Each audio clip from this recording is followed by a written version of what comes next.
Guys, I'm really happy to welcome to the podcast Daniel Pipes.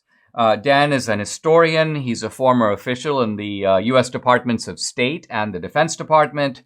And he's been a professor. He taught at the University of Chicago. He's taught at Harvard, U.S. Naval War College.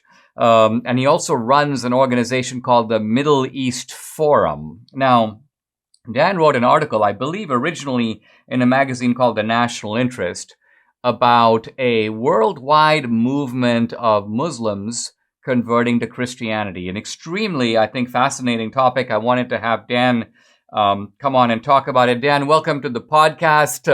Of course, we know each other going back several years, and you were one of the experts and sources that I interviewed for my first film, 2016 Obama's America. I find this article extremely fascinating. So let me start by just asking you what kind of got you.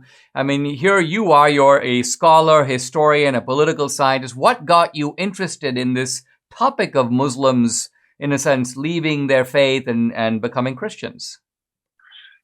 Well, thank you for the kind introduction, Dinesh. I'd always considered Muslims leaving Islam to be a marginal topic of no larger significance beyond the individuals involved.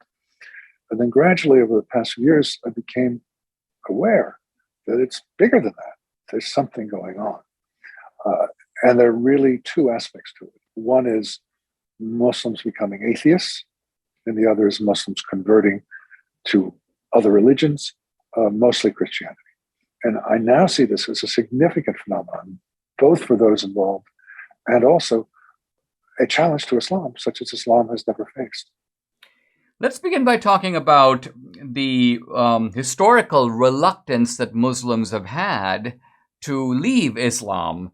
You mentioned in your article the obvious factor that Islam is intolerant of defectors, that Islam, in a sense, makes it a apostasy to leave the faith. And that's because you're not just rejecting the beliefs of Islam, you're leaving the Islamic community, which is seen as a sort of form of treason. But I would add to that the fact that Islam is a faith, it seems that today still has some of the force of its original revelation. In other words, that you've got Muslims, or at least many of them, appear to be really true believers. And would you agree that these are the two factors, the hold of the religion and the intolerance toward people leaving, and second, the devoutness of so many Muslims that makes it a surprise when a Muslim does, you may say, escape the fold? I'd agree. I think the former, the intolerance, goes back to the origins of Islam, which was a somewhat tribal religion. And so the Muslims were a tribe unto themselves. And therefore, to leave the Muslim tribe, as it were, was to defect and to become a traitor. And this sense of betrayal continues 14 centuries later, when it is far from being a tribal religion in any way anymore. The most notorious example was in 1989, when the Ayatollah Khomeini invoked an edict against the author Salman Rushdie, saying that he was an apostate and had to be killed. This created a worldwide debate about Islam and apostasy and leaving Islam. That was dramatic. In most cases, it's not so dramatic. You mentioned your movie 2016 of Barack Obama. He is clearly the best known apostate from Islam to Christianity. In my mind, there is no doubt whatsoever that he was born and raised a Muslim. And in his 20s, in a somewhat murky circumstance, he left Islam and became a Christian. But he's by far not the only one. Another prominent example would be Menem, the president of Argentina, who likewise left Islam and became a Christian. And there are plenty of others around the world. But there are prominent ones, and they tend to do it quietly because it's just difficult. You mentioned, Dan, the Muslims who, in a sense, not only leave Islam but leave all religion and become atheists. I can think, for example, of Ayaan Hirsi Ali, for example, who wrote the book Infidel, as someone who essentially said, I've had it not just with Islam, but I've had it with religion in general. And I'm assuming that for those guys, for many of those guys, Rushdie, another good example, it's the push factor that has made them into atheists. In other words, they see things about Islam that are vicious, that are murderous. They see ISIS, they see Al-Qaeda, and they go, you know what? If this is the face of religion, I want nothing to do with it. Would you say that is probably the strongest explanation for why you have Muslims who essentially have had it with religion altogether? Right. There's a distinction between the Muslims who become atheists, who are rejecting religion as such. It's a completely negative response.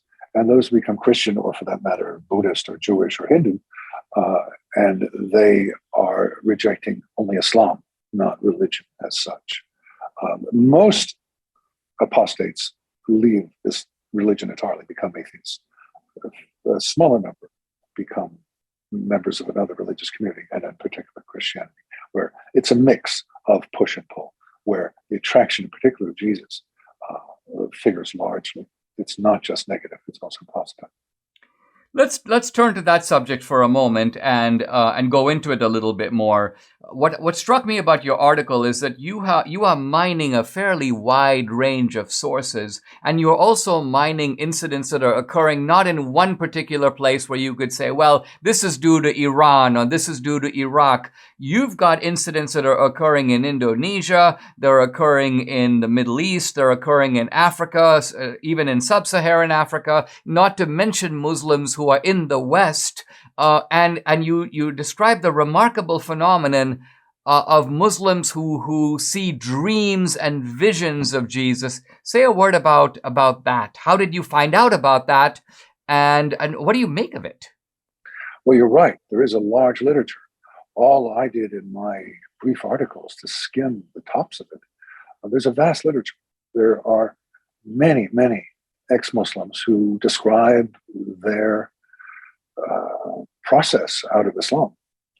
Many moving ones. There are books, plenty of books in English on this subject, both in the West and in the Muslim majority countries. So it's not hard to find. It's just a matter of paying attention to it and saying, oh, this is a significant phenomenon. In terms of the figure of Jesus, it tends to be a somewhat dreamlike. He often appears to Muslims in dreams. He's often clad in white.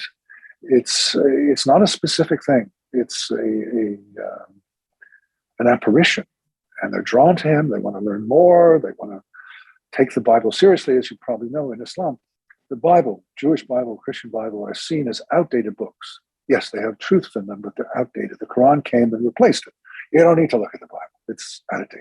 It's like looking at last year's catalog. It just has no importance anymore. But these Muslims who are attracted to Christianity say, oh, maybe there's something in the Bible. Let me take a look at it. Maybe it's not outdated. And they go and listen, or they read, or they watch these things, and they are impressed. They see something that they're missing in their own religion. Let's take a pause, Dan. When we come back, we're going to pick up on this theme of dreams and visions of Jesus, and also the broader message of Christianity that is drawing many Muslims away from Islam and toward Christianity. We'll be right back.